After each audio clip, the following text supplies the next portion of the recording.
오늘 우리에게 주신 하나님의 말씀은 신약성경 요한복음 18장 10절과 11절의 말씀입니다. 요한복음 18장 10절과 11절의 말씀입니다. 찾으셨으면 우리 함께 말씀을 봉독하시겠습니다. 이에 시몬 베드로가 칼을 가졌는데 그것을 떼어 제사장의 종을 쳐서 오른편 귀를 베어버리니 그 종의 이름은 말고라. 예수께서 베드로더러 이르시되 칼을 칼집에 꽂으라. 아버지께서 주신 잔을 내가 마시지 아니하겠느냐 하시니라. 아멘. 주님 우리의 마음을 여시어 말씀을 깨닫게 하옵소서.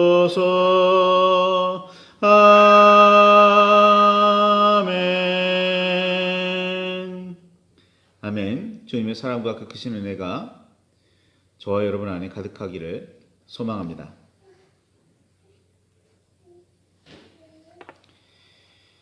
예수님을 따랐던 12명의 제자 중에 가장 뛰어난 사람을 꼽으라면 누구를 꼽으시겠습니까? 우리는 보통 시몬 베드로를 지목합니다. 예수님께서는 기도하시려고 제자들을 떠나 홀로 한적한 곳으로 가시는 경우가 종종 있었습니다. 때로는 제자 중에서 몇과 함께 하실 때도 있었는데 이때 공통적으로 등장하는 제자들이 베드로와 야고보와 요한입니다. 한 번은 이름이 알려지지 않은 산에서 기도하시던 예수님께서 그들 앞에서 변형되시는 사건을 함께 경험했고 이때 모세와 엘리야가 예수님과 함께 대화하는 모습을 보기도 합니다. 예수님께서 기도하시던 자리에 특별히 함께 했던 이 세 명의 제자들은 예수님께서 회당장 야이로의 죽은 딸을 살리는 자리에도 함께 했습니다. 유난히 이 세 명은 예수님과 함께한 남다른 그리고 특별한 추억이 있습니다. 이들은 성전이 돌 하나도 돌 위에 남지 않고 다 무너지리라는 예수님의 말씀을 듣고 예수님을 조용히 찾아가 언제 그런 일이 일어날지 그리고 그때에는 어떤 징조가 있을지에 대해서 묻기도 합니다. 베드로, 야고보, 요한 이들은 예수님과 좀 특별한 무언가가 있었던 모양입니다.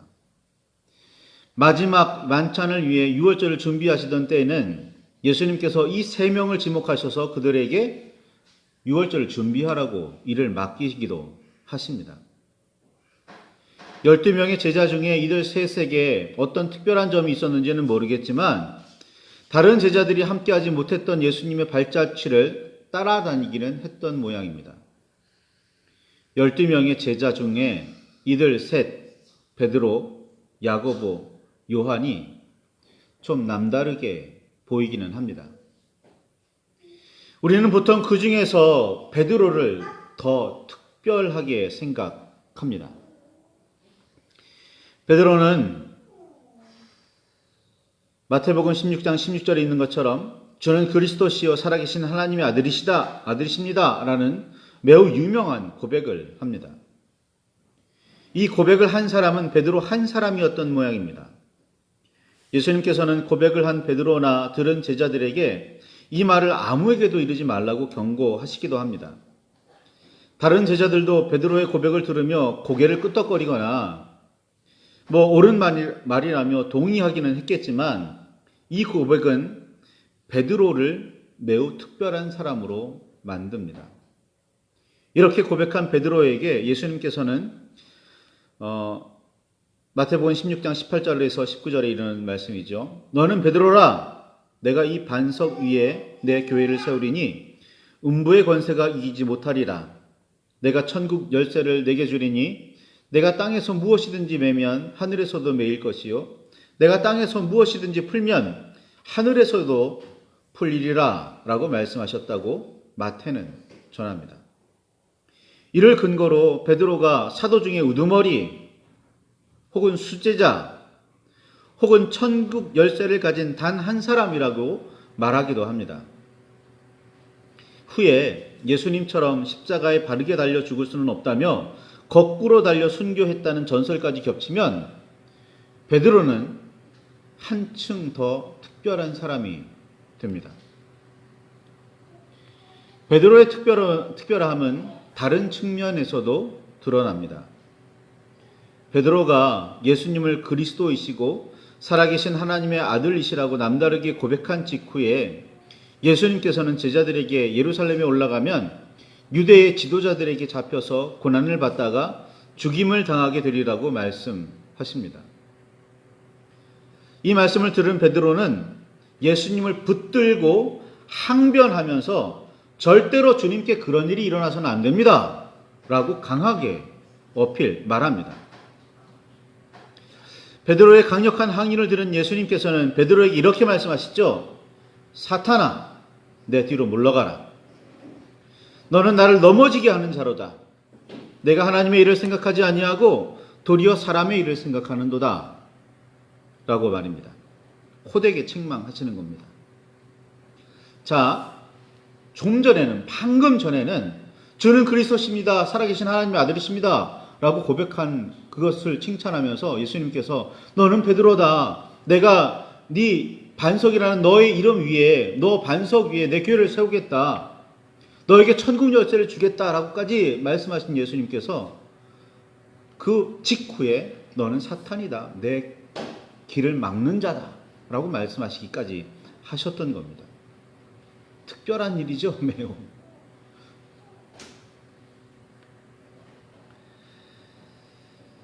좋게 생각하면 베드로의 의도는 예수님을 너무 사랑한 나머지 예수님께서 그런 험한 일을 겪으시면 안 된다는 뜻이었겠지만 예수님께서는 그렇게 받아들이지를 않으셨습니다.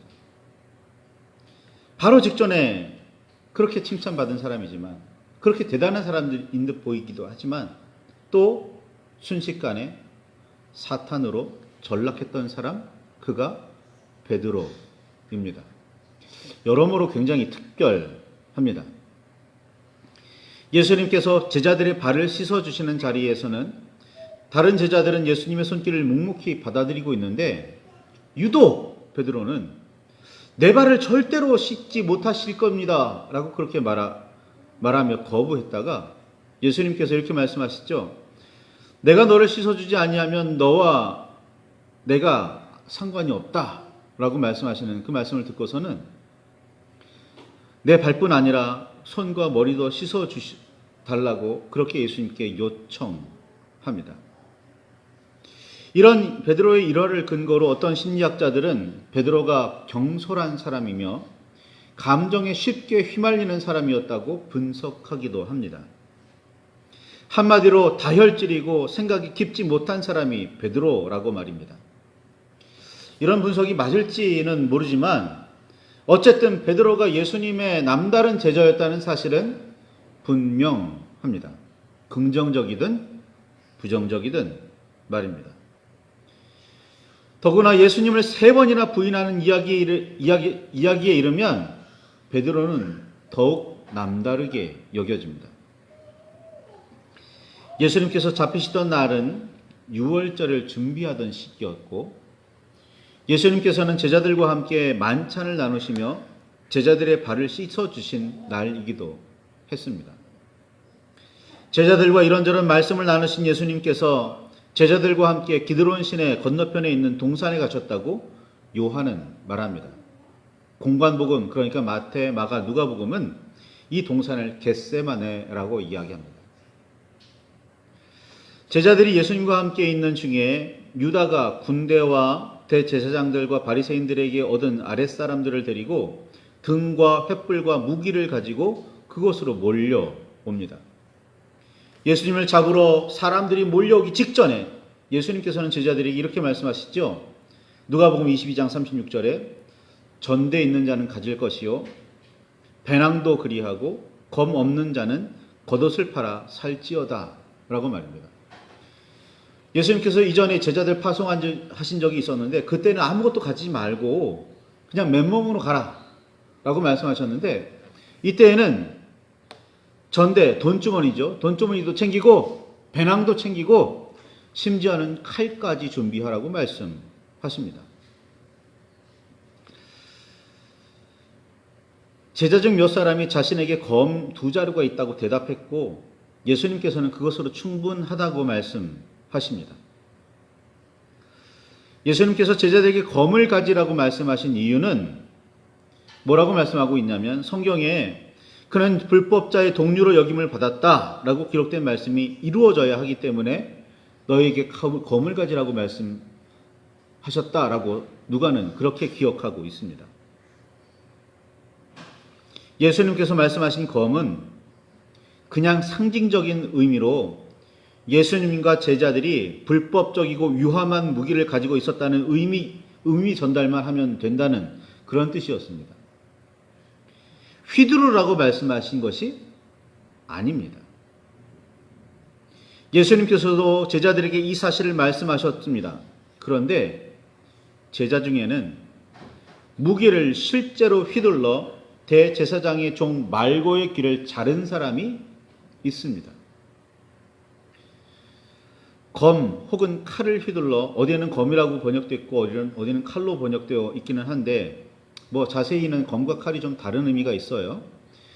어쨌거나 무기를 휘둘러 대제사장의 종 말고의 귀를 떨어뜨린 사람이 바로 베드로라고 요한은 말합니다. 베드로는 어떤 의미에서 카르페디엠에 참으로 충실한 사람입니다.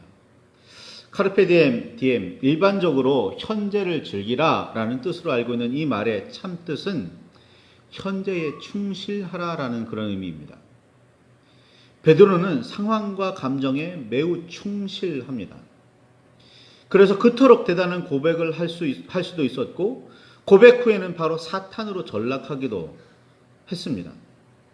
현재에 충실하라라는 말은 본래 지금 충실하게 인생을 살지 않으면 그 미래도 충실하게 살 수 없다는 그런 의미입니다. 그런 뜻에서 현재에 대한 충실은 미래에 대한 충실이기도 했습니다.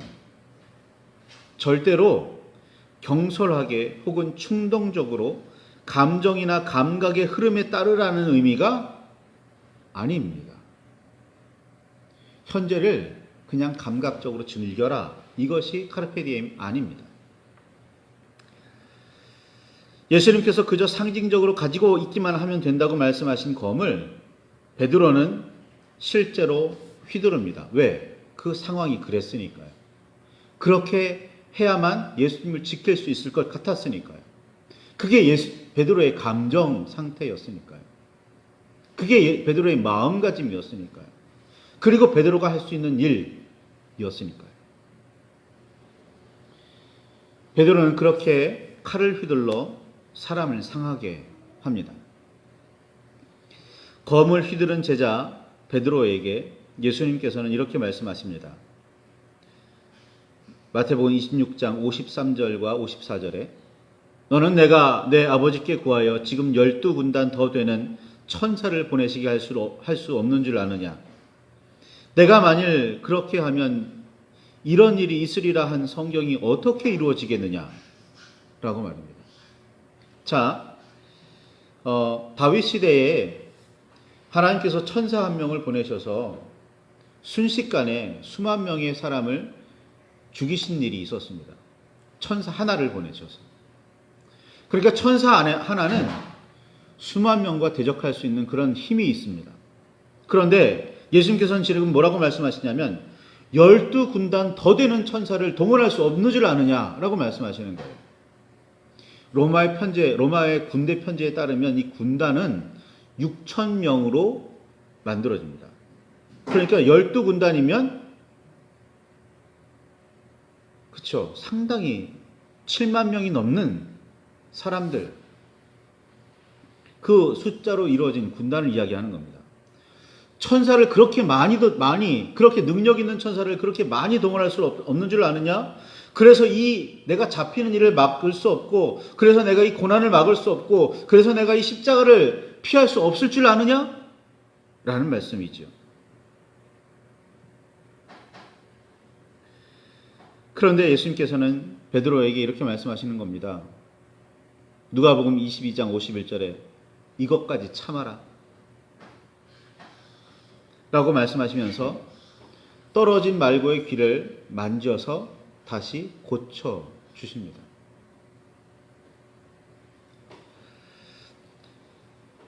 그리고 나서 베드로에게 이렇게 말씀하십니다. 요한복음 18장 11절에 있는 말씀이지요. 칼을 칼집에 꽂으라. 아버지께서 주신 잔을 내가 마시지 아니하겠느냐 라고 말입니다. 베드로에게만 하신 말씀은 아닙니다. 예수님에 대한 사랑이 특별했던 베드로로서는 사로잡혀 가시는 예수님을 구해야 한다는 마음이 순간적으로 불탔으리라 생각됩니다. 예루살렘으로 가시려는 예수님의 길을 막으려고 했던 베드로에게 사탄아 내 뒤로 물러가라 라고 강하게 말씀하셨던 예수님께서는 이번에는 이것까지 참으라 라고 타이르듯이 말씀하십니다. 그리고는 하나님께서 주신 잔인데 그 잔이 험하고 힘들다고 마시지 않을 수 있겠느냐 라고 말씀하십니다. 하나님 아버지의 뜻이라면 이것까지도 참고 받아들여야 할 것이고 어떤 명령이든지 따라야 할 것이라고 말입니다. 씨 뿌리는 사람과 거두는 사람이 항상 같지는 않습니다. 누군가는 씨를 뿌리기만 할 수 있고 누군가는 열매를 거두기만 할 수도 있습니다. 누군가는 복음을 전하다가 순교할 수도 있고 누군가는 어엿하게 자리 잡은 교회에서 편안하게 신앙생활을 할 수도 있습니다. 누군가는 교회의 털을 갉아먹기도 하지만 누군가는 교회를 새롭게 세워가기도 합니다. 문제는 누구도 힘들고 험한 길을 걸으려고 하지는 않는다는 사실입니다. 아무리 하나님의 일이라도 말입니다. 우리는 십자가를 거룩한 희생이라고 말하기도 하지만 그런 거룩한 희생은 예수님으로 충분하고 우리는 그렇게 희생하지 않아도 그렇게 험하게 어렵게 살지 않아도 된다고 생각합니다. 아니 그렇게 되지 않기를 바랍니다. 예수님을 따르는 사람이라는 의미에서 그리스도인을 자처하기는 하지만 그리스도의 십자가는 염두에 두지 않고 부활만 기억하고 의의 최후 승리만 얻으려고 합니다. 주례 문화가 사라져가고 있는 요즘에도 서로 결혼 서약을 하기는 하는데 그 서약을 하면서 상황이 좋을 때만 아니라 어렵고 힘들더라도 끝까지 함께 하겠다고 사랑하겠다고 그렇게 서약하더군요. 그러나 정작 어려움이 닥치면 이 서약을 기억하는 사람이 얼마나 있는지 이에 대해서는 비관적일 수밖에 없는 현실입니다. 그만큼 이혼도 늘어나고 있고 그만큼 헤어지는 일도 비일비재합니다. 베드로는 아마도 예수님과 함께 싸우다가 죽으리라 라는 마음으로 칼을 들어 휘둘렀는지도 모르겠습니다. 그러나 그것은 하나님의 뜻도 아니었고 예수님께서 기대하시던 행동도 아니었습니다.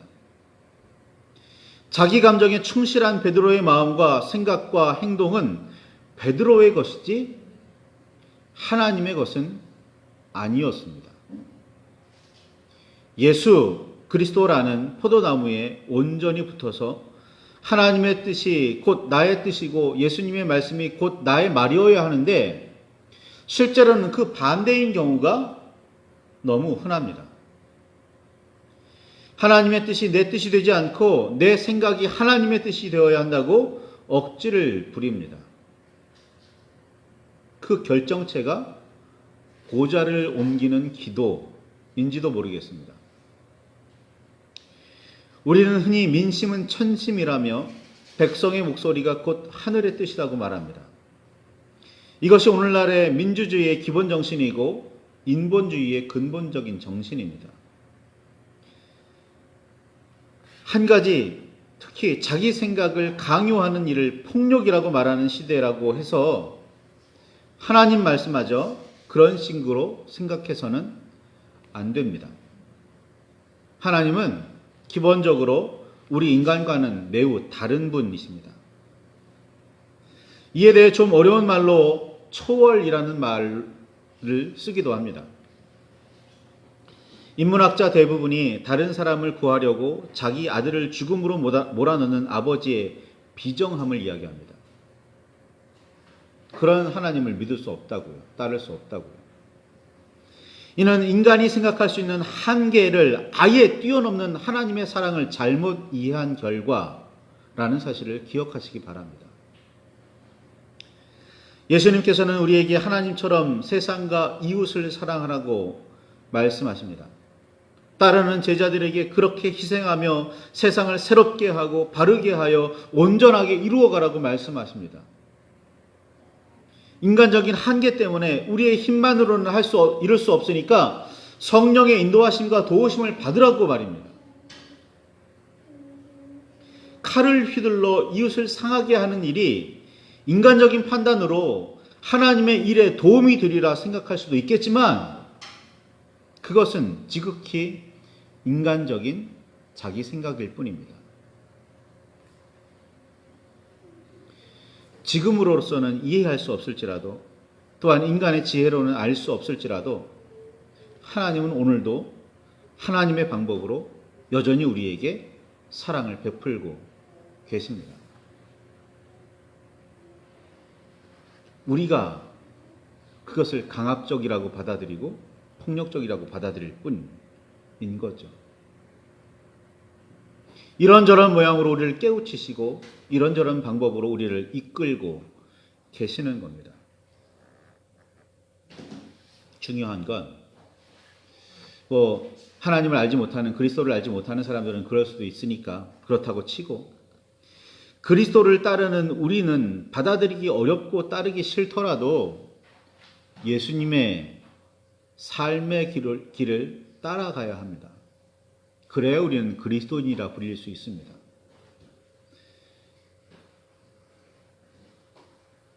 하나님의 아들, 하나님의 사람들, 그리스도의 제자라고 말입니다. 그런데 그 그리스도의 제자라는 사람들이 고난과 십자가는 멀리하고 부활과 승리에만 집중하고 있다면 그들이 정말 예수님의 제자일까요? 하나님의 뜻, 예수님의 방법은, 예수님의 의도는 생각하지 않고 자기 생각대로, 자기 판단대로 칼을 휘두르는 것이 정말 그리스도의 제자들이 할 일일까요? 예수님처럼 다른 사람을 위하여 죽을 생각은 하지 않고 다른 사람이 나를 위해 죽어 주어야 한다고 말하고 있다면 우리는 정말 그리스도인일까요? 다른 사람들을 밟고서라도 승리자의 자리에 앉겠다라고 말한다면 그가 정말 그리스도인일까요?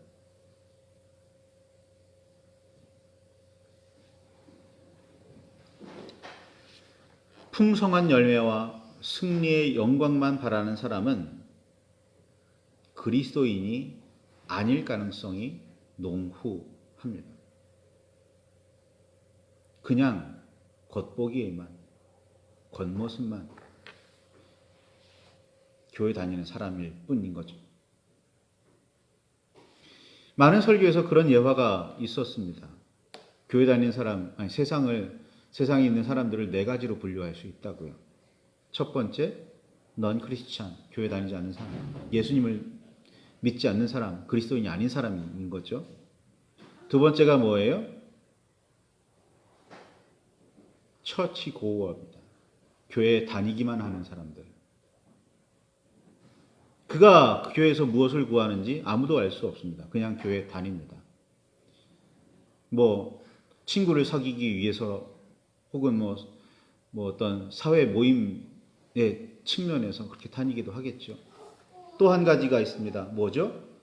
썬데이 크리스찬입니다. 주일에만 그냥 기독교인인 것 같아요. 주일에만 예수님을 따르는 사람인 것 같습니다. 예배 시간에만 예수님의 음성에 귀를 기울이고 예수님의 음성대로 살 것 같은 다짐을 합니다. 그 썬데이 크리스찬이죠.